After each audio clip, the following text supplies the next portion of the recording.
صلو علی الحبیب صلی اللہ تعالی علی محمد۔ یاد رہے مدنی چینل پر ٹیلی کاسٹ کیے جانے والے سلسلے مختلف مواقع کے مناظر اور آواز کی مکسنگ کے ساتھ پیش کیے جاتے ہیں۔ صلو علی الحبیب صلی اللہ تعالی علی محمد۔ نیت المؤمن خیر من عملہ، مسلمان کی نیت اس کے عمل سے بہتر ہے۔ اللہ عز و جل کی رضا پانے اور ثواب کمانے کی غرض سے سلسلہ دیکھنے سے پہلے اچھی اچھی نیتیں فرما لیجئے۔ اللہ کی رضا کی خاطر علم دین حاصل کروں گا، سیکھ کر دوسروں تک نیکی کی دعوت پہنچاؤں گا، خاص خاص باتیں لکھوں گا، اول تا آخر دیکھوں گا۔ صلو علی الحبیب صلی اللہ تعالی علی محمد۔ مقبول جواب میں ہوگا اسلامی صدقہ تجھے اے رب غفار مدینے کا۔ الحمدللہ رب العالمین والصلاة والسلام على سید المرسلین، اما بعد فاعوذ باللہ من الشیطان الرجیم، بسم اللہ الرحمن الرحیم۔ الصلاة والسلام علیک یا رسول اللہ، الصلاة والسلام علیک یا حبیب اللہ، الصلاة والسلام علیک یا نبی اللہ، وعلى آلك وأصحابك يا نور الله، نويت سنة الاعتكاف،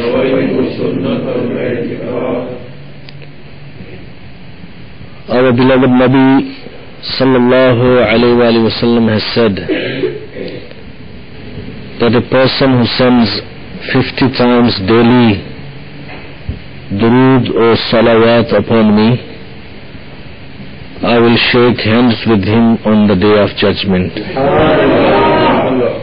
Sallu ala al-Habib sallallahu ta'ala ala Muhammad sallallahu alayhi wa sallam, salatun wa salamun alayka wa sayyidi ya Rasulallah, wa ala alika wa ashabika wa Habiballah. Dearest Islamic brothers, Alhamdulillah Azza wa Jal, we are Muslims, and it is very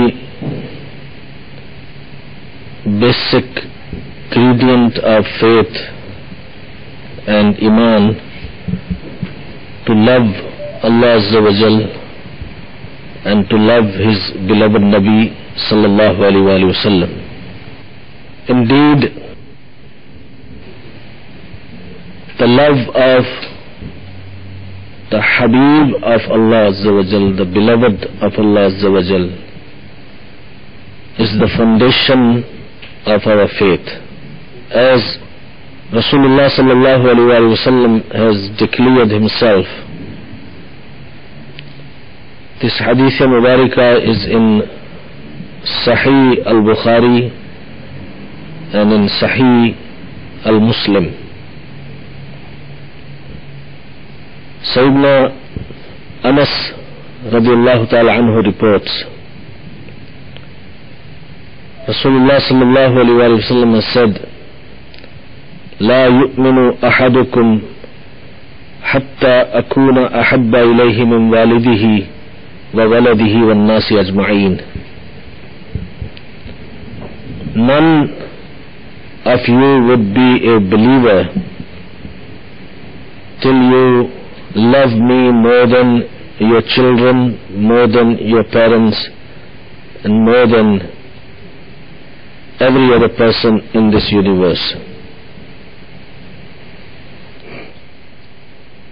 اس حدیث مبارکہ میں حضور اکرم صلی اللہ علیہ وآلہ وسلم نے ایمان کے بارے میں فیصلہ فرما دیا کہ تم مومن بن ہی نہیں سکتے اگر تم مجھ سے اپنے ماں باپ سے بڑھ کر، اپنی اولاد سے بڑھ کر اور سارے انسانوں سے بڑھ کر محبت نہ کرو۔ اب یہ وہ فیصلہ ہے جو کہ ہمارے آقا دو عالم صلی اللہ علیہ وسلم نے، جو کہ فاؤنڈر آف اسلام ہیں، جو کہ بانی اسلام ہیں، انہوں نے خود فرما دیا. کسی مفتی کا فتویٰ ہوتا، کسی عالم کی رائے ہوتی تو اس کے ساتھ ڈسپیوٹ کیا جا سکتا ہے، لیکن نبی اکرم صلی اللہ علیہ وسلم کے فرمان کے ساتھ کوئی ڈسپیوٹ کرے گا تو اس کا تو ایمان ہی چلا جائے گا. جو سرکار دو عالم صلی اللہ علیہ وسلم نے فرما دیا اور وہ صحیح طریقے تک ہم پر پہنچ گیا، اس پر ایمان لانا ضروری ہے. دس حدیث is in Sahih Bukhari and in Sahih Muslim,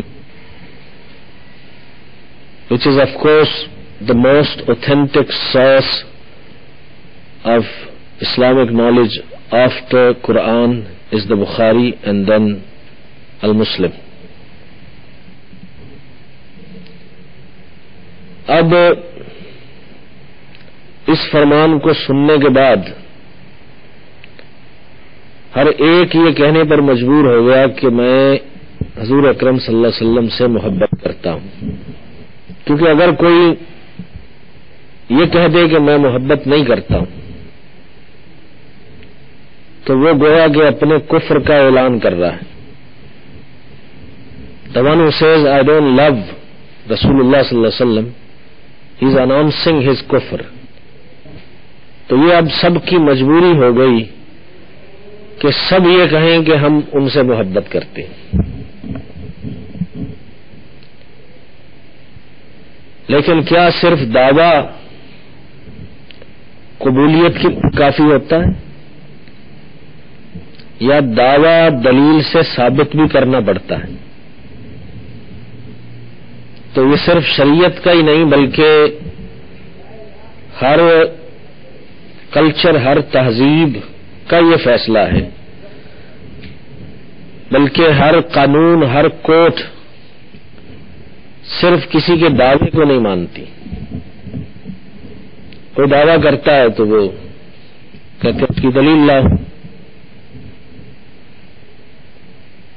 تب ظاہر ہے ہر شخص کہتا ہے کہ میں حضور اکرم صلی اللہ علیہ وسلم سے محبت کرتا ہوں.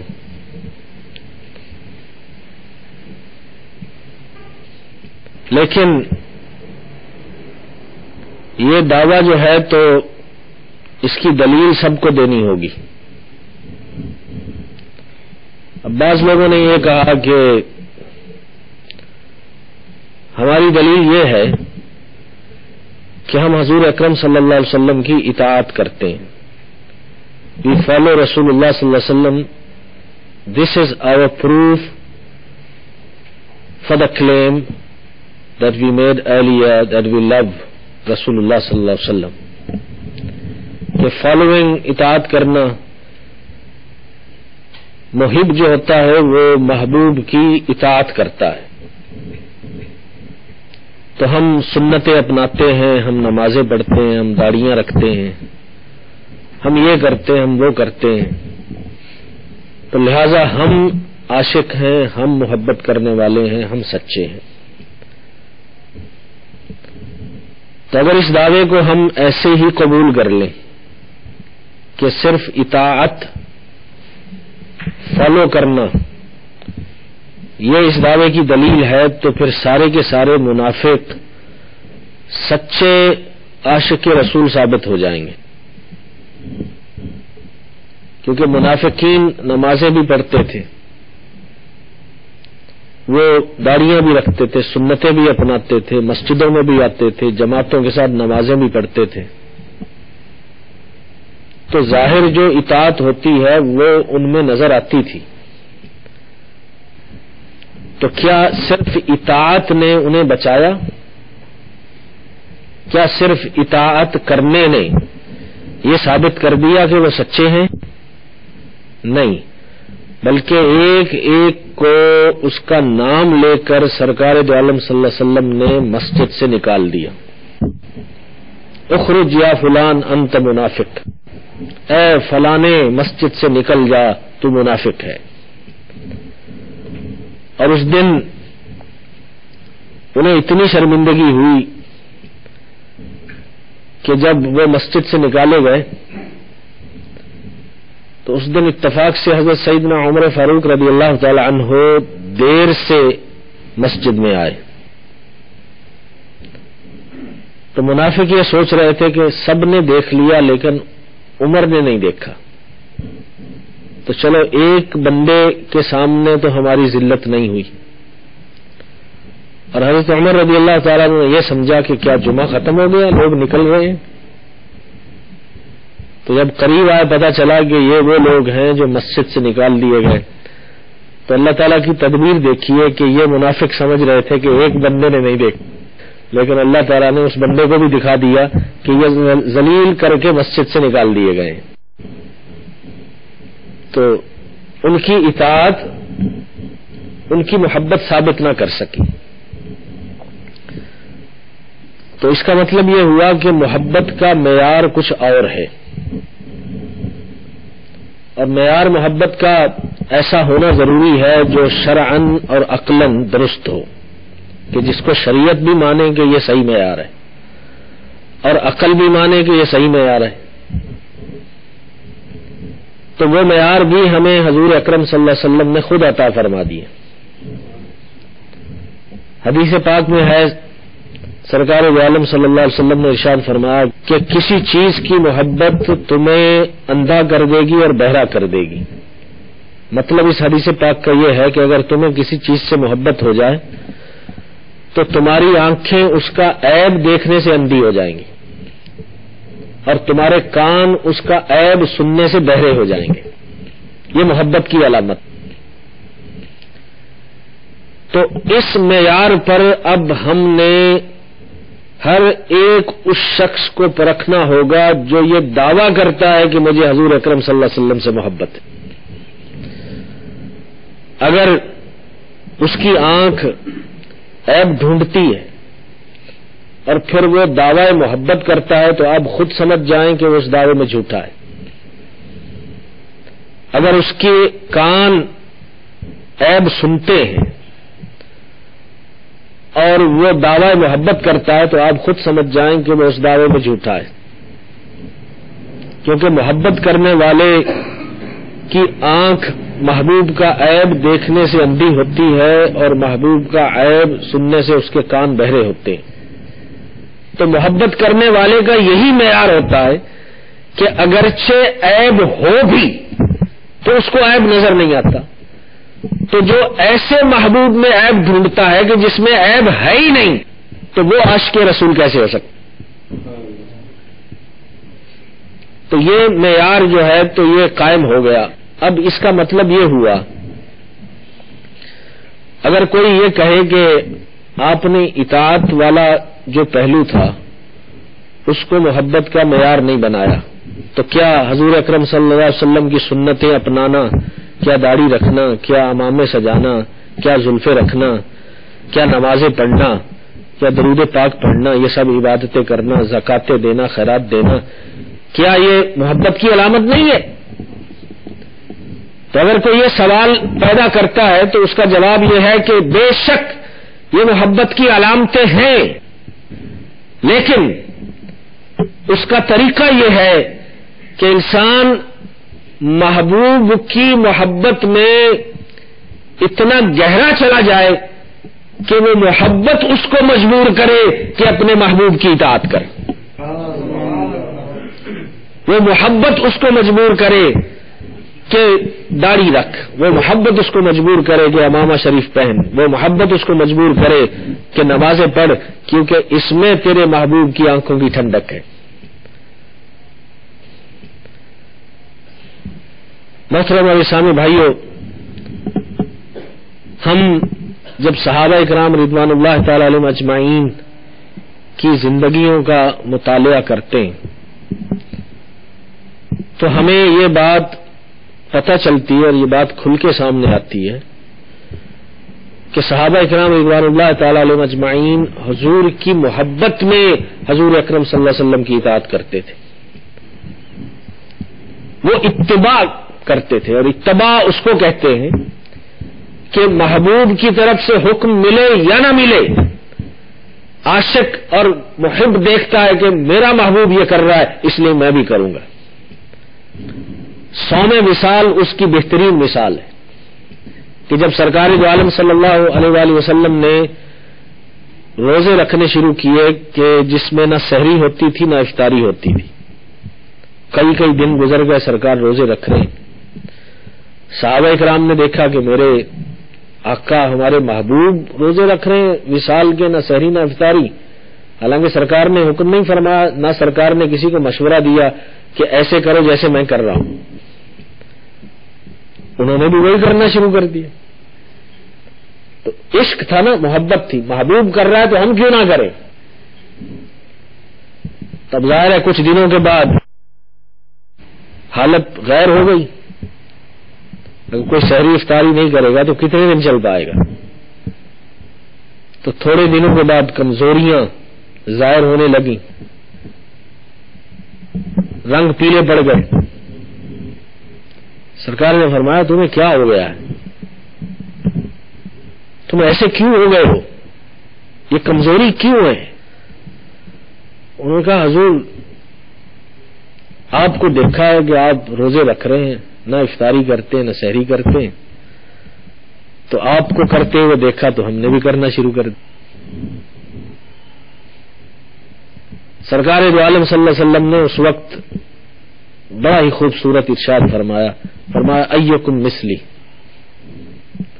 ہو amongst you is like me, تم میں سے کون ہے جو میری مثل ہے. اب کوئی صحابی رسول اگر یہ عقیدہ رکھتا کہ میں نبی پاک صلی اللہ علیہ وسلم کی طرح ہوں تو وہ کھڑا ہو جاتا تو کہہ دیتا کہ یا رسول اللہ میں آپ کی طرح ہوں. لیکن سب خاموش، کیونکہ وہ جانتے تھے کہ ہم آقا کی طرح ہے ہی نہیں. آقا تو بے مثل ہیں، آقا تو بے مثال ہے، ان کی طرح ہم کیسے ہو سکتے. تو سرکار دو عالم صلی اللہ علیہ وسلم نے ارشاد فرمایا ابھی تو بے ربی ہوا یطعمنی ویسقینی، میں اپنی رات اپنے رب کے یہاں گزارتا ہوں، وہ مجھے کھلاتا بھی ہے وہ مجھے پلاتا بھی ہے. لیکن جو مسئلہ جو نقطہ میں بیان کرنا چاہتا تھا وہ یہ تھا، جو مدنی پھول میں آپ کی خدمت میں عرض کرنا چاہتا تھا وہ یہ تھا کہ صحابہ کرام کی ادا یہ تھی کہ وہ حضور کی محبت میں حضور کی اطاعت کرتے تھے. کہ حضرت سیدنا عبداللہ بن عمر رضی اللہ تعالی عنہ ایک بار ایک درخت کے نیچے سے جھک کر گزرے. اللہ تعالیٰ نے قرآن کریم میں ارشاد فرمایا ان کنتم تحبون اللہ فاتبعونی یحببکم اللہ. سرکار دو عالم صلی اللہ علیہ وسلم سے اللہ تعالیٰ نے یہ کہلوایا قل اے حبیب آپ فرما دیجئے اپنی امت کو. اور یہ بھی بڑا عجیب مدنی پھول ہے کہ بہت سارے اپنے احکام بھی اللہ تعالیٰ اپنے محبوب کی زبان سے کہلواتا ہے. اپنی بات بھی کل کہہ کر اللہ تعالیٰ اپنے محبوب کے منہ سے سنتا ہے. ابھی اللہ تعالیٰ کی بات ہے نا، قرآن کریم میں تو کس کا کلام ہے؟ اللہ تعالیٰ کا کلام.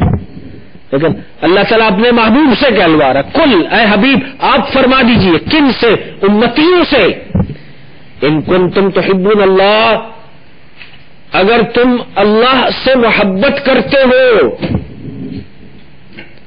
بعض لوگ ایسے تھے جو دعویٰ کرتے تھے کہ ہم اللہ سے محبت کرتے ہیں. یہودیوں میں سے ایسے تھے، کعب بن اشرف ایک یہودی کا نام ہے، وہ اور اس کے ساتھی یہ کہا کرتے تھے کہ ہم اللہ کے بیٹے ہیں اور ہم اللہ سے محبت کرنے والے ہیں. تو یہ آیہ کریمہ نازل ہو گئی کہ اے حبیب ان احمقوں سے فرما دیجئے کہ اگر دعویٰ کرتے ہو کہ ہم اللہ رب العزت سے محبت کرتے ہیں تو پھر میری اتباع کرو، میرے پیچھے چلو، پھر مجھے فالو کرو. اور اگر یہ کر لو گے تو پھر معاملہ الٹ ہو جائے گا. کیسے الٹ ہوگا؟ پھر تمہیں یہ کہنے کی حاجت نہیں ہوگی کہ ہم اللہ سے محبت کرتے ہیں، پھر حالت یہ ہوگی کہ یحببکم اللہ، اللہ تم سے محبت کرنے لگ جائے گا. اللہ تم سے کیوں محبت کرنے لگ جائے گا؟ کیونکہ تم نے اللہ کے محبوب کی اداؤں کو اپنا لیا، تم نے اللہ کے محبوب کی نقالی شروع کر دی، تم نے اللہ کے محبوب کی سنتوں کو اپنا لیا، اس لیے اللہ تعالیٰ تم سے محبت کرنے لگے گا۔ اور یہ بات عقل بھی مانتا ہے کہ اگر کسی کو کسی سے محبت ہو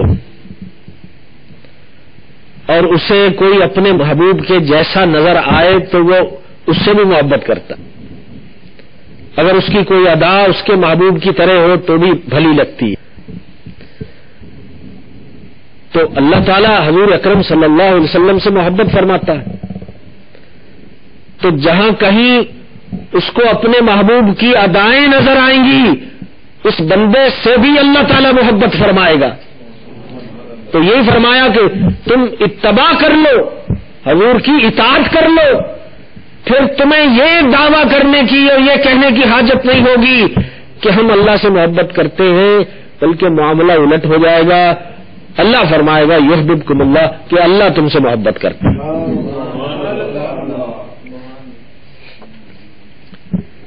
پیارے اور میٹھے اسلامی بھائیوں، شاید یہ سوال پیدا ہو کہ حضور اکرم صلی اللہ علیہ وآلہ وسلم کی محبت پہ اتنا زور کیوں دیا جا رہا ہے؟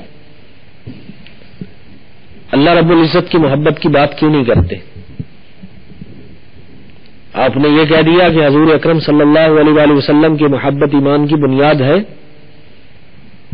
تو کیا اللہ تعالیٰ کی محبت ایمان کی بنیاد نہیں ہے؟ یہ وسوسہ کسی کے ذہن میں آ سکتا ہے۔ اس سے پہلے کہ وہ وسوسہ آئے، ہم اللہ تعالیٰ کے فضل سے اس وسوسے کو دور کرنے کی کوشش کرتے ہیں، انشاءاللہ دور ہو جائے گا۔ تو میٹھے اور اسلامی بھائیوں، اس میں کوئی شک نہیں کہ اللہ تعالیٰ کی محبت ایمان کی بنیاد ہے، اس میں کوئی شک نہیں، لیکن اللہ تعالیٰ سے محبت کرو گے کیسے؟ بھائی محبت تو آپ اسی چیز سے کر پاؤ گے نا جس کا حسن دیکھ پاؤ گے، تو کیا آپ اللہ تعالیٰ کا حسن دیکھ سکتے ہیں؟ محبت کا مرکز حسن ہوتا ہے، ہم چیزوں سے محبت کرتے ہی اس لیے ہے کہ ہمیں ان میں حسن نظر آتا ہے۔ اگر ہمیں حسن نظر نہ آئے، اگر قباحت نظر آئے، اگر اس میں اگلینس نظر آئے، تو ہم کیا کسی چیز سے محبت کریں گے؟ نہیں۔ ہمیں کوئی چیز بھلی لگے گی تو ہمیں محبت ہوگی نا۔ تو محبت کا مرکز اور محبت کا سینٹر ہمیشہ خوبصورتی ہوتی ہے، ہمیشہ حسن ہوتا ہے۔ تو ہم رب تعالیٰ سے محبت تو کرتے ہیں، اور رب تعالیٰ کی محبت ہمارے ایمان کی بنیاد ضرور ہے، لیکن اللہ تعالیٰ کی محبت یہ اس کی صفت ہے۔ اللہ الجمیل یحب الجمال، اللہ خوبصورت ہے، وہ خوبصورتی کو پسند فرماتا ہے، لیکن ہماری آنکھیں اللہ تعالیٰ کی خوبصورتی دیکھ نہیں سکتی۔ اس کی وجہ یہ ہے کہ اللہ تعالیٰ کی خوبصورتی، اس کا حسن لامحدود ہے اور ہماری آنکھیں محدود ہیں، تو محدود لامحدود کو کیسے دیکھ پائے؟ ممکن ہی نہیں ہے۔ تو جب ہم اس کا حسن دیکھ نہیں پاتے تو اس سے محبت کیسے کریں گے؟ تو یہ ہماری کمزوری ہے، ہماری مجبوری ہے۔ تو اللہ تعالیٰ ہماری کمزوری کو، ہماری مجبوری کو جانتا ہے، اور محبت کیے بغیر ہم ایمان لا نہیں سکتے۔ تو اللہ تعالیٰ نے ہماری کمزوری کو یوں دور فرما دیا کہ اپنے حسن کے جلوے اللہ تعالیٰ نے اپنی مخلوق سے ظاہر فرما دیے۔ یہ جو پھولوں میں تم کو خوبصورتی نظر آتی ہے، یہ کس کی خوبصورتی ہے؟ آپ کو جو ستاروں میں، سیاروں میں، چاند و سورج کی روشنیوں میں جو خوبصورتیاں نظر آتی ہیں، یہ رب تعالیٰ کے حسن کے جلوے ہیں۔ یہ خوبصورت سینریاں جو آپ دیکھنے کے لیے جاتے ہیں، جو آپ کے دل کو بھاتی ہیں اور آنکھوں کو اچھی لگتی ہیں، یہ کس کی خوبصورتیاں ہیں؟ یہ رب تعالیٰ کی خوبصورتیوں کے جلوے ہیں، لیکن یہ سارے جزوی ہیں۔ رب تعالیٰ نے چاہا کہ اپنے کلی حسن کو اپنے محبوب کی ذات سے ظاہر فرما دیا۔ حضور اکرم صلی اللہ علیہ وسلم نے ارشاد فرمایا من رآنی فقد رأى الحق، جس نے مجھ کو دیکھا اس نے حق تعالیٰ کو دیکھا۔ تو جب ہم نے وہ حسن دیکھ کر سرکار کی ذات سے محبت کرنا شروع کر دی تو وہ محبت حضور اکرم صلی اللہ علیہ وسلم کی محبت بھی ہے اور وہ محبت اللہ رب العزت کی محبت بھی ہے۔ تو سرکار کی محبت اللہ تعالیٰ کی محبت سے ہٹ کر کوئی چیز نہیں ہے۔ تو جب بندہ سرکار دو عالم صلی اللہ علیہ وسلم کے عشق میں وہ گہرا چلا جاتا ہے اور اس کو عشق کی دولت نصیب ہو جاتی ہے تو اس کو حضور اکرم صلی اللہ علیہ وسلم کا عشق اور عشق الہی بھی نصیب ہو جاتا ہے۔ یہی وجہ ہے کہ سچے مسلمان کو عاشق رسول کہہ کر بلایا جاتا ہے کہ یہ عاشق رسول جو ہے یہ اللہ تعالیٰ کا عاشق بھی ہے، یہ حضور اکرم صلی اللہ علیہ وسلم سے محبت کرنے والا جو ہے یہ رب تعالیٰ سے محبت کرنے والا بھی ہے۔ تو اللہ تعالیٰ نے اس طرح سے ہمارے لیے یہ ممکن بنا دیا کہ ہم اللہ رب العزت کے حسن حضور اکرم صلی اللہ علیہ وسلم کی ذات سے دیکھیں اور اپنے رب سے محبت کریں۔ اب کوئی رسول اکرم صلی اللہ علیہ وسلم سے تعلق کیسے توڑ سکتا ہے؟ کوئی دعوی محبت کرے اور سرکار سے اس کا کوئی رشتہ ناتا نہ ہو اور سرکار دو عالم صلی اللہ علیہ وسلم کو ایک عام سا شخص سمجھے اور سرکار دو عالم صلی اللہ علیہ وسلم کو جو عزت دینی چاہیے ایک مومن کو، ایک مسلمان کو، ایک عاشق کو وہ نہ دے اور پھر دعوی محبت بھی کرے تو وہ دعوی محبت کبھی سچا نہیں ہو سکتا۔ تو یہ بات آپ ہمیشہ ذہن میں رکھیں۔ دوسری بات جو میں عرض کرنا چاہتا ہوں وہ یہ ہے کہ سرکار دو عالم صلی اللہ علیہ وآلہ وسلم کا عشق بندے کے دل میں ہو اور وہ سرکار کی سنتیں نہ اپنائے، سرکار کے فرامین پہ عمل نہ کرے، سرکار کے بتائے ہوئے رستے پہ نہ چلے تو وہ کتنا بد قسمت ہے، وہ بڑا محروم ہے۔ تو مسلمان کو کوشش کرنی چاہیے کہ وہ اس دولت ایمان کے ساتھ، اس نعمت ایمان کے ساتھ ساتھ وہ اس نعمت کو بھی حاصل کرے کہ جس کی وجہ سے وہ ایک کامل مومن بنتا ہے، اور کامل مومن تبھی بنے گا کہ وہ ایمان کے ساتھ ساتھ عمل بھی کرے۔ سرکار دو عالم صلی اللہ علیہ وآلہ وسلم نے عمل کی ترغیب دی ہے۔ قرآن پاک میں جگہ جگہ جہاں جنتوں کے وعدے ہیں وہاں پر یہی ارشاد ہوا ہے الذین آمنوا وعملوا الصالحات، جو ایمان لائے اور نیک عمل کیے ان کے لیے جنتیں۔ تو صرف اتنا نہیں فرما دیا کہ جو ایمان لایا بس نہیں، بلکہ عمل الصالحات، عمل صالح کی شرط ساتھ لگا دی۔ تو ایمان بھی لاؤ، عقیدے بھی درست رکھو، حضور سے محبت بھی کرو اور حضور کی محبت میں ڈوب کر حضور کی سنتیں بھی ادا کرو تو پھر دنیا بھی تمہاری ہے، آخرت بھی تمہاری ہے، جنت بھی تمہاری ہے۔ تو یہ نسخہ ہم کو قرآن نے دے دیا، یہ نسخہ ہم کو سرکار دو عالم صلی اللہ علیہ وسلم نے دے دیا، صالحین نے، علماء نے، بزرگوں نے عمل کر کے ہم کو دکھا دیا کہ اگر رب تعالیٰ کی نعمتیں لوٹنی ہے اور اس کی جنت حاصل کرنی ہے تو اپنے عقیدے کی درستگی کے ساتھ ساتھ اپنے اعمال کی بھی فکر کرو، باعمل مسلمان بن جاؤ۔ سرکار دو عالم صلی اللہ علیہ وآلہ وسلم نے ایک مرتبہ اپنی پیاری بیٹی حضرت بی بی فاطمہ الزہرا رضی اللہ تعالی عنہا سے فرمایا کہ بیٹی، قیامت کے روز جب لوگ عمل لے کے آ رہے ہوں گے میں نہیں چاہتا کہ تم نسب لے کے آؤ۔ نسب وہ رشتہ ہے نا کہ میں محمد صلی اللہ علیہ وسلم کی بیٹی ہوں، تو میں یہ نہیں چاہتا کہ تم صرف وہی نسب لے کے آؤ، میں چاہتا ہوں عمل کرو میری بیٹی، عمل کرو، عمل کرو۔ سرکار نے تاکیداً بار بار فرمایا عمل کرو، عمل کرو، عمل کرو، کہ اس کی بارگاہ میں عمل کا سوال ہوگا، تم نے عمل کیا کیا؟ حالانکہ وہ خاتون جنت ہے، قطعی جنتی، کہ سرکار نے فرما دیا کہ فاطمہ جنتی عورتوں کی سردار ہے۔ تو جب وہ جنتی عورتوں کی سردار ہیں تو جنتی تو ہوئی نا، کوئی جنت کی عورتوں کے سردار کوئی خاتون کیسے بن سکتی ہے اگر وہ خود جنت میں نہ جائے تو؟ حضرت امام حسن اور حضرت امام حسین رضی اللہ تعالی عنہما وہ جنتی جوانوں کے سردار ہیں۔ تو جنتی جوانوں کے سردار ہیں، خود جنتی ہیں، اسی لیے تو جنتی جوانوں کے سردار ہیں۔ تو ان کا جنتی ہونا بھی قطعی ہے. اور وہ کیسی عظیم ذات تھی، کیسی عظیم شخصیت کہ وہ سرکار کے نواسے حضرت علی المرتضی شیر خدا کے بیٹے حضرت بی بی فاطمہ الزہرا رضی اللہ تعالی عنہا کے لخت جگر ہیں، کیسی نسبتیں ان کے ساتھ. لیکن اس کے باوجود جب آپ وضو فرماتے تو آپ کے چہرے کا رنگ بدل جاتا، جیسے کسی ڈر کی وجہ سے چہرے پہ زردی آ جاتی ہے، سرخی چلی جاتی ہے. تو لوگوں نے پوچھا کہ آپ کے ساتھ یہ کیفیت، یہ حالت کیوں ہوتی ہے جب آپ وضو کرتے؟ تو آپ نے فرمایا کہ میں جب باہر ہوتا ہوں، بازار میں ہوتا ہوں، لوگ مجھ کو بڑی عزت دیتے ہیں، ایسے ایسے ناموں سے پکارتے ہیں، یا ابن الرسول.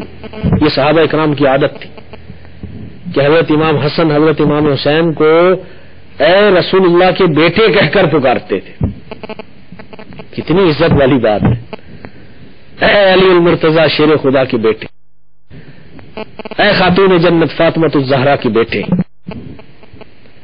لیکن اب جس کی بارگاہ میں میں جا رہا ہوں وہاں سوال یہ نہیں ہوگا کہ تو کس کا بیٹا ہے، وہاں سوال یہ ہوگا کہ تو لایا کیا ہے. تو مجھے اس کا ڈر ہے، اس کی پریشانی ہے، اس کی فکر ہے کہ میرا عمل پتہ نہیں یہ اس کی بارگاہ میں قبول ہوگا کہ نہیں ہوگا. ہم ناکارہ نکمے، کوئی عمل نہیں، اس کے باوجود تھوڑی بہت ٹوٹی پھوٹی یہ باتیں ہم کر لیتے ہیں، ہم سمجھنے لگتے ہیں ہم تو جنتی ہو گئے. اور جن کے بارے میں جنت کی خبریں زبان سرکار سے نکل گئی وہ اتنا ڈرتے تھے. حضرت سیدنا عمر فاروق رضی اللہ تعالی عنہ پر جب حملہ ہوا تو آپ کے جسم سے بہت سارا خون بہہ گیا اور سب نے دیکھ لیا کہ اب بچنے کی کوئی صورت نہیں ہے. تو حضرت علی المرتضی شیر خدا رضی اللہ تعالیٰ عنہ کھڑے ہو گئے اور آپ کے فضائل بیان کرنے لگے کہ دیکھو عمر جو ہیں تو کتنی عظیم شخصیت ہیں. یہ 10 مبشرہ میں سے وہ 10 صحابی جن کو حضور اکرم صلی اللہ علیہ وسلم نے ان کی زندگیوں میں جنت کی خبر دے دی، یہ ان میں سے ہیں. یہ حضور اکرم صلی اللہ علیہ وسلم کے خلیفہ ہیں، یہ سرکار دو عالم صلی اللہ علیہ وسلم کے سسر ہیں. ان کی اتنی نسبتیں، ان کی رائے کے مطابق قرآن پاک کی کتنی آیات نازل ہوئی. تو یہ تو بہت بڑی ذات ہے. آپ نے جو ان کے فضائل بیان کرنے شروع کیے تو حضرت عمر رضی اللہ تعالی عنہ نے منع کر دیا، فرمایا کہ علی رک جائیے، یہ موقع عمر کے فضائل بیان کرنے کا نہیں ہے، بلکہ اگر یہ ساری باتیں جو آپ فرما رہے ہیں اگر یہ میرے رب کو قبول ہے اور اس کے بدلے میں وہ میری مغفرت فرماتے تو میں خوش ہوں. یعنی اس قدر رب تعالی کا خوف. ہم ہیں کیا، ہماری حیثیت کیا ہے، ہمارا مرتبہ کیا ہے. گناہوں سے لتھڑے ہوئے ہیں، گناہوں سے لتھڑے ہوئے ہمارے ہاتھ ہیں جو ہم اٹھاتے ہیں، اس کی بارگاہ میں دعائیں کرتے ہیں. ہمیں تو نماز پڑھنا ہی نہیں آتی، ہم اتنے لاپرواہ ہیں، ہمارے پاس تو فرائض علوم ہی نہیں ہے، ہمیں تو اپنے عقائد کی تفصیل کا پتہ نہیں. اللہ رب العزت کے بارے میں کیا عقائد رکھنے چاہیے، انبیاء کے بارے میں کیا عقائد رکھنے چاہیے، کون کون سے کلمات کفر ہیں اگر وہ بول دیں یا سر بھی ہلا دیں تو انسان کا ایمان چلا جاتا ہے، کیا وہ سیکھے ہیں ہم نے؟ ہمیں تو یہ بھی پتہ نہیں ہے کہ کتنی جگہ ہیں، کتنے مقام ہیں نماز میں، اگر وہ کر لیں یا کچھ چیزیں چھوٹ جائیں تو سجدہ سہو واجب ہو جاتا ہے. 50 کے لگ بھگ وہ ایسے مسئلے ہیں. کیا ہم نے سیکھے ہیں کبھی؟ کیا ہم کو آتے ہیں؟ تو ہمیں نماز پڑھنی کب آتی؟ سجدے کی حالت میں ہم نے اپنے پاؤں کی انگلیوں کو کیسے رکھنا ہے، ماتھا پیشانی کیسے رکھنی ہے، ناک زمین پر کیسے رکھنی ہے، اس میں کیا فرض ہے، اس میں کیا واجب ہے، کیا چھوڑ دیں تو سجدہ نہیں ہوتا، سجدہ نماز میں فرض ہے تو وہ نماز نہیں ہوگی. کیا یہ سیکھا ہے؟ تو ہم نے یہ تو سیکھ لیا کہ دکان کیسے چلانی ہے، ہم نے یہ تو سیکھ لیا کہ چیز کیسے بیچنی ہے، ہم نے یہ تو سیکھ لیا کہ سودے کیسے کرنے ہیں، لیکن یہ ساری چیزیں تو دنیا کی ہیں، دنیا میں رہ جائیں گی۔ ان میں سے کوئی ایسی چیز ہے جو آپ مجھے بتا سکتے ہیں کہ ہمارے ساتھ قبر میں جائے گی یا اس کا آخرت میں ہم کو فائدہ ہوگا؟ ارے ہم کو تو بزنس کرنا ہی نہیں آتا، ہمیں تو یہی پتا نہیں کہ تجارت کا یہ طریقہ صحیح ہے کہ یہ غلط ہے، کیا ہماری روزی حلال ہو رہی ہے یا حرام ہو رہی ہے؟ ہم نے سیکھا ہی نہیں، ہم نے زندگی گزار دی دوسرے معاملات میں اور کاموں میں، لیکن جن چیزوں کی ہمیں قدم قدم پر ایز اے مسلم ضرورت تھی وہ نہ ہم نے سیکھا، نہ ایسے ماحول میں اپنے آپ کو لے کے گئے، نہ ڈھالا، نہ کسی نے مشورہ دیا، نہ ہماری اٹھک بیٹھک میں ایسے لوگ جو ہمیں آخرت کی یاد دلائیں، جو ہم کو بتائیں کہ یہ ہمارے لیے علوم فرائض ہیں، فرض ہیں، ان کو ہم نے سیکھنا ہے۔ ہمارے دوستوں کی، احباب کی ہماری صحبتیں، ان کی حالت یہ ہے کہ وہاں صرف دنیا کی باتیں ہوتی ہیں، وہاں صرف یہی باتیں ہوتی ہیں کہ آپ پیسہ کیسے زیادہ سے زیادہ کما سکتے ہیں۔ جناب ایکٹروں کی بات ہو رہی ہے، کھلاڑیوں کی بات ہو رہی ہے، گانے باجے والوں کی بات ہو رہی ہے، ساری دلچسپیاں انہی کے ارد گرد ہیں، فلموں ڈرامے کی بات ہو رہی ہے۔ کیا ہمارے دوستوں میں کوئی ایسا بھی ہے جو ہم کو یہ آ کے یاد دلاتا ہے میرے بھائی گناہ چھوڑ دے، ایک دن مرنا ہے، اللہ تعالیٰ کا عذاب حق ہے، ان عذاب ربک لواقع ما لہ من دافع، اللہ رب العزت کا عذاب حق ہے، وہ واقع ہونے والا ہے اور اس کو کوئی دفع نہیں کر سکتا، اس کو کوئی ہٹا نہیں سکتا، اس کو کوئی دور نہیں کر سکتا۔ کیا ہمارے احباب میں، ہمارے دوستوں میں، ہماری بیٹھکوں میں کیا ہمارے ایسے دوست ہیں؟ اگر نہیں ہیں تو پھر ہمیں اپنے آپ کو جھوڑنا ہے اور یہ سوال کرنا ہے کہ ہم اپنی زندگی بیکار جی رہے ہیں، یہ فضول زندگی جی رہے ہیں۔ ہمیں تو اپنے آپ کو ایسے ماحول میں لے کے جانا ہے، ہمیں اپنے آپ پہ جبر کرنا ہے۔ آپ اگر یہ سوچتے ہو کہ نہیں بس وہ ٹائم آ جائے گا، حالات بدل جائیں گے، میں ٹھیک ہو جاؤں گا، سیدھا ہو جاؤں گا، تو ایسا سوچ سوچ کے لوگ بوڑھے ہو جاتے ہیں، لیکن وہ موقع آتا نہیں ہے، کیوں ایسا بننے کے لیے تو اپنے آپ پر مسلط کرنا پڑتا ہے کہ میں نے اپنی زندگی کو بدلنا ہے۔ اتنا تو ہم جانتے ہی ہیں نا کہ غلط چیز غلط ہے اور صحیح چیز صحیح ہے، اتنا تو ہم مانتے ہیں کہ جو رب تعالیٰ کی نافرمانی کرے گا اس کو عذاب ہوگا، اس کو قبر کی تکلیفیں ہوں گی۔ اب دیکھیے نا، کسی کو اس کو نافرمانیوں کی وجہ سے قبر میں عذاب مسلط کر دیا گیا تو اس کی کیا حالت ہوگی؟ سانپ اور بچھو اس کی قبر میں ڈال دیے گئے عذاب دینے کے لیے تو اس کی کیا حالت ہوگی؟ کوئی ہے جو اس مصیبت کو برداشت کر سکے؟ ارے ایسے سانپ، ایسے بچھو اگر زمین کو ڈس لے تو قیامت تک زمین پہ سبزہ نہ اگے، ان کی زہر کا ایسا اثر۔ تو اگر وہ کسی بندے کو ڈنگ مارے اور اپنی زہر اس کے جسم میں ڈال دے تو اس کو کیسی تکلیف ہوگی، وہ کیسی مشکل میں ہوگا، اس کا اندازہ ہے کسی کو؟ تو کیا ہمیں اس دن کا ڈر نہیں ہے؟ اس دن کا خوف نہیں ہے ہم کو؟ کیا ہم عذاب قبر کے حق ہونے کو نہیں مانتے؟ ہم مانتے ہیں، یہی ہمارا عقیدہ ہے، یہ چیزیں تو ہم کو مسلمان بناتی، لیکن پھر ڈر کیوں نہیں پیدا ہوتا؟ یہی آیا کریمہ ان عذاب ربک لواقع ما لہ من دافع۔ حضرت سیدنا عمر فاروق رضی اللہ تعالیٰ عنہ گھوڑے پہ سوار ہو رہے تھے، کسی قاری نے یہ آیت پڑھ دی اور آپ نے جو اللہ کی عذاب کی آیت سنی تو آپ پر غشی طاری ہو گئی اللہ کے خوف سے، اور گھوڑے سے گر کر بے ہوش ہو گئے، گھنٹوں تک بے ہوش رہے، بڑی دیر کے بعد پھر ہوش آئی۔ تو کیا ہم پر بھی کبھی کپ کپی طاری ہوتی ہے جب ہم اللہ کے عذاب کی باتیں سنتے ہیں؟ کیا ہمیں بھی ڈر لگتا ہے؟ کیا ہم بھی سوچتے ہیں کہ نہیں میں بدلوں اپنے آپ کو، میں اپنی زندگی کیسے جانوروں کی طرح گزار رہا ہوں، میری زندگی کا کوئی مقصد ہی نہیں رہا، مجھے رب تعالیٰ نے اپنی عبادت کے لیے پیدا کیا، کیا میں اس کی عبادت کر رہا ہوں؟ میں تو اپنی ضرورتوں میں لگا ہوا ہوں، دن رات اپنی ضرورتوں میں لگا ہوا ہوں۔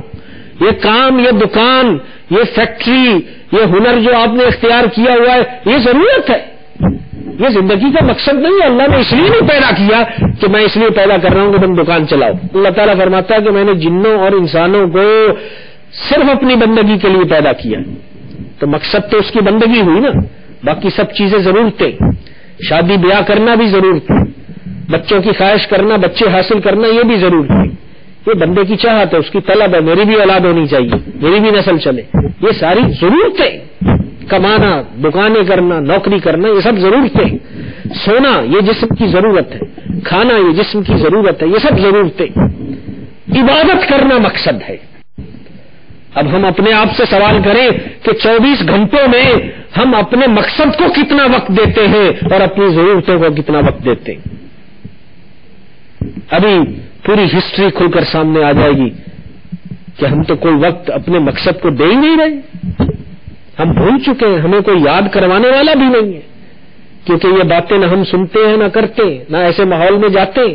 الحمدللہ آپ خوش قسمت ہیں کہ آپ دعوت اسلامی کے ماحول میں آئے اور یہ باتیں ہوئی اور آپ نے سنی، لیکن کیا صرف آپ ہی ہیں جو اس شہر میں رہتے ہیں؟ اور کتنے ہزاروں ہیں، لاکھوں، ان تک یہ باتیں کس نے پہنچانی ہیں؟ یہ آپ نے پہنچانی، میں نے پہنچانی، جن تک یہ باتیں پہنچ گئی اور وہ جاگ گئے اور ان کو احساس ہو گیا تو پھر مسلمان ہونے کے ناطے انہیں اپنے مسلمان بھائیوں کی پرواہ کرنی۔ اگر آپ کو یہ لگتا ہے کہ یہ میرے لیے اچھا ہے کہ میں اچھا مسلمان بن جاؤں تو یہ آپ پر لازم ہے کہ یہی چیز آپ اپنے بھائی کے لیے بھی چاہیں، کہ سچے مسلمان کی یہ علامت ہے کہ جو چیز وہ اپنے لیے پسند کرتا ہے وہ اپنے بھائی کے لیے بھی پسند کرتا ہے۔ اگر آپ کو نماز پڑھنا اب اچھا لگتا ہے تو پھر آپ کو یہی بات اپنے دوست کے لیے اچھی کیوں نہیں لگتی؟ یہی بات اپنے بھائی کے لیے اچھی کیوں نہیں لگتی؟ اپنے کزن کے لیے اچھی کیوں نہیں لگتی؟ اگر اچھی لگتی ہے تو آپ نے کوشش کتنی کی ہے؟ ارے وہ جوا کھیلتا ہے، وہ شراب پیتا ہے، وہ کلب جاتا ہے، آپ کہتے ہیں نہیں یہ اس کا بزنس ہے۔ نہیں بھائی، یہ اس کا بزنس نہیں ہے، یہ آپ کا بزنس بھی ہے۔ کہ جیسے آپ کو امر بالمعروف کرنے کا حکم ہے کہ نیکی کی دعوت دو، اسی طرح آپ کو نہی عن المنکر کا بھی حکم ہے کہ برائی سے منع کرو۔ حدیث پاک کا مفہوم ہے کہ ایک بندے کو قیامت کے روز اللہ تعالیٰ کی بارگاہ میں لایا جائے گا کیونکہ اس کے خلاف مقدمہ دائر ہو چکا ہوگا اور اس کے پڑوسی نے مقدمہ کیا ہوگا، اور پڑوسی یہ کہے گا کہ یا اللہ، یہ جو بندہ ہے میرا پڑوسی ہے، اس نے میرے ساتھ خیانت کی ہے۔ اس کو بلا کے پوچھا جائے گا کہ تو نے کیا خیانت کی ہے اس کے حق میں؟ وہ کہے گا یا اللہ، میں نے اس کے مال میں یا اس کے اہل میں، اس کی عزت میں کبھی کوئی خیانت نہیں کی ہے، میں نے بری نگاہ سے اس کے خاندان کے افراد کو کبھی نہیں دیکھا، اس کے مال کو میں نے ہڑپ نہیں کیا ہے، تو اس نے کیوں یہ دعویٰ کیا ہے کہ میں اس کے ساتھ خائن تھا؟ وہ کہے گا یا اللہ، یہ تو سچ ہے کہ اس نے میرے مال میں یا میرے اہل میں کوئی بددیانتی نہیں کی، لیکن جب یہ مجھ کو برائی کرتے ہوئے دیکھتا تھا تو مجھ کو منع نہیں کرتا تھا، یہ اس کی خیانت ہے، اور اس عمل کی وجہ سے اس پڑوسی کو جہنم میں ڈال دیا جائے گا کہ تو نے اس کو برائی کرتے ہوئے دیکھا اور تو نے اس کو منع نہیں کیا، تو اتنا خود غرض تھا، تو صرف اپنی ہی پرواہ کرتا تھا کہ میں اچھا بن جاؤں، میں نیک بن جاؤں، میں نمازی بن جاؤں، میں حلال کماؤں، بس میں تمہیں صرف اپنی پرواہ تھی، باقیوں کی پرواہ تو نے کیوں نہیں کی؟ باقیوں کے معاملے میں تو کیوں نہیں پڑا؟ مسلمان ہونے کے ناطے یہ تیری ڈیوٹی تھی۔ سرکار دو عالم صلی اللہ علیہ وسلم نے ارشاد فرمایا بلغوا عنی ولو آیا، میری طرف سے پہنچا دو اگرچہ وہ شریعت کا ایک ہی مسئلہ کیوں نہ ہو۔ تو ہم ایسے کب بنیں گے؟ تو میٹھے میرے اسلامی بھائیوں، ہم خوش قسمت ہیں کہ الحمدللہ دعوت اسلامی چل کر ہمارے پاس آ گئی، ہمارے ملک میں آ گئی، دعوت اسلامی کا کام شروع ہو گیا۔ اب وہ ماحول ہم کو مل رہا ہے، ایسے لوگ مل رہے ہیں، ایسی صحبتیں، ایسی بیٹھکیں ہم کو اب میسر ہو رہی ہیں جہاں پر دین کی باتیں ہوتی ہیں، فکر آخرت کی باتیں ہوتی ہیں، جہاں پر یہ ذہن دیا جاتا ہے کہ اے مسلمانوں تیاری کرو، ہم آئے ہی آخرت کے لیے، اگر ہماری آخرت وہ کوئی تیاری نہ ہوئی تو ہم تو بیکار ہو جائیں گے۔ ہم یہاں پر اپنی آسائشوں کے لیے پیسہ لگاتے ہیں، اچھے سے اچھے گھر خریدنے کی کوشش کرتے ہیں، اچھے سے اچھی گاڑی حاصل کرنے کی کوشش کرتے ہیں، رشتہ داروں کے ساتھ ہمارا کمپٹیشن ہوتا ہے، وہ فلاں نے یہ بنا لیا، اس کے بیٹوں نے یہ کر لیا، ہم بھی یہ کر کے دکھائیں گے۔ تو دن رات گدھوں کی طرح لوگ کام کرتے ہیں، پیسے کا جو عشق ہے، محبت ہے، اس کا جو نشہ ہے، جب وہ نظر آتا ہے اور اس سے آسائشیں اور سہولتیں جب انسان خریدتا ہے تو اس کو اس میں بڑا لطف آتا ہے، تو آخرت کو بھول جاتا ہے۔ وہ ایک مثال ہے کہ ایک علاقہ تھا، ایک شہر تھا، جہاں کے لوگ بادشاہ چنتے تھے 5 سال کے بعد، اور ان کا بادشاہ چننے کا انداز بڑا انوکھا تھا کہ فلاں دن کو جو شہر میں سب سے پہلا بندہ داخل ہوگا اس کو پکڑیں گے اور اس کو بادشاہ بنا دیں گے، اور 5 سال کے بعد اس کو جناب وہ پکڑ کے جنگل میں چھوڑ دیں گے جہاں اس کو جانور کھا جائیں گے، نہ وہاں کھانا نہ پینا، اور وحشی جانور وہ اس کو چیر پھاڑ کے وہ کھا پی جائیں گے۔ یہ ان کا طریقہ تھا۔ تو کئی سارے بادشاہ بنے اور مار دیے گئے، 5 سال خوب عیاشی کی، مزے اڑائے، اور 5 سال کے بعد کیا ہوا؟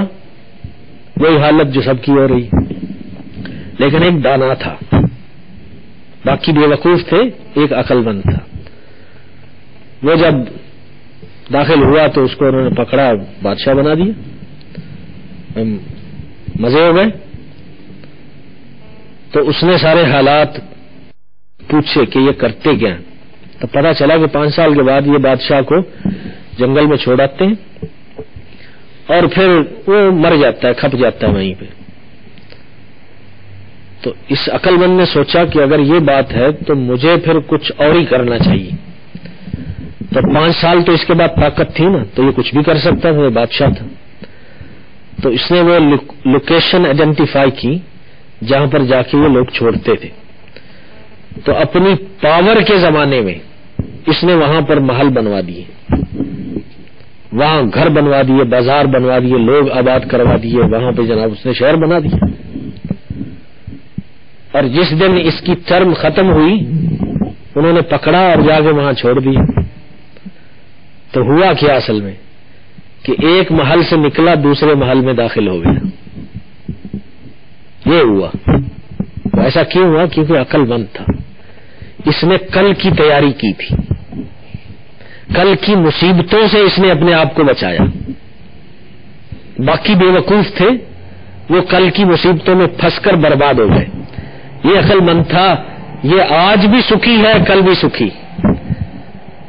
تو یہ ایک مثال ہے، اور یہ ہمیں جگانے کے لیے ہے کہ ہم عقل مند بنے، بے وقوف نہ بنے، کہ ہم اگر یہاں کمفرٹیبل اور آرام دہ گھروں میں رہتے ہیں تو ہم یہ کوشش کریں کہ ہماری آنکھ بند ہوتے ہی ہم کو یہ خوشخبری مل جائے قبر میں، نم کا عروستن، دلہن کی طرح سو جا، تجھے اب تیرے رب کے سوا کوئی نہیں اٹھائے گا۔ تو یہ سوچ ہم نے اپنے اندر کب پیدا کرنی۔ تو میٹھے میٹھے اسلامی بھائیوں، دعوت اسلامی کے ماحول سے وابستہ ہو جائیں، جڑ جائیں، آپ مسلمانوں کی بھلائی کا ذریعہ بن جائیں گے۔ تو وہ تبھی ہوگا کہ آپ خود شامل ہوں گے، آپ خود اس کا حصہ بنیں گے۔ تو انشاءاللہ اللہ کے فضل سے اس مدنی ماحول کی برکت سے داڑیاں بھی آ جائیں گی، امامے بھی آ جائیں گے، نمازوں کی توفیق بھی مل جائے گی، نیکیوں کا جذبہ بھی پیدا ہوگا، کیونکہ یہ ماحول ہی ہے جو بدلتا ہے۔ یہ ضروری نہیں ہے کہ انسان ایک ہی بار وہ اجتماع میں آیا اور اس کو بیان اچھا لگا اور جناب اس نے کہا آج سے میں بدل رہا ہوں۔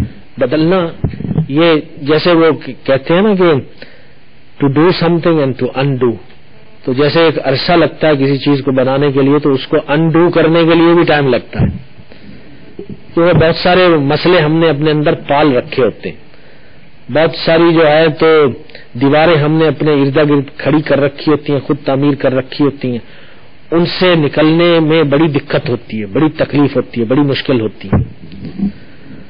تو لیکن وہ ہمت آ جاتی ہے ماحول میں، جب انسان رہتا ہے نا تو وہ کمزوری دور ہو جاتی ہے، بندے کو پھر وہ لگتا ہے کہ میں اب اس مطلب حالات میں آ گیا ہوں کہ اب میں ہر برائی کے خلاف اعلان جنگ کر رہا ہوں۔ پھر وہ ایک شمع ہو جاتا ہے کہ جس کی روشنی سے لوگ ہدایت حاصل کرتے ہیں، کہ کہ وہ راہ جو اندھیری پڑی ہوئی ہے جہاں روشنی نہیں ہے، کہ کاش کہ یہ سب مشال بن جائیں، یہ سب چراغ بن جائیں، یہ جناب روشنی دیں اور لوگ ان کو دیکھ دیکھ کر جو ہے تو راہ ہدایت پر آئے، راہ راست پر آئے. تو انشاءاللہ عز و جل میں امید کرتا ہوں کہ اگلی بار انشاءاللہ رب چاہے گا ہماری حاضری ہو تو ہمیں بہت سارے اسلامی بھائی یہاں پر داڑھیوں والے، امامے والے، سنتوں کے پابند، زلفوں والے، نمازوں سے محبت کرنے والے، رزق حلال کمانے والے، نیکی کی دعوت دینے والے، برائی سے منع کرنے والے ہم کو ملیں. یہ ہماری خواہش ہے اور ہماری دعا ہے. اللہ تعالی ہماری اس خواہش کو قبول فرما لے اور کاش کہ ہماری اس خواہش کے مطابق اللہ تعالی ہم کو نتیجہ عطا فرما دے. مقبول جناب میں ہوگا اسلامی صدقہ تجھے اے رب غفار مدینے کا.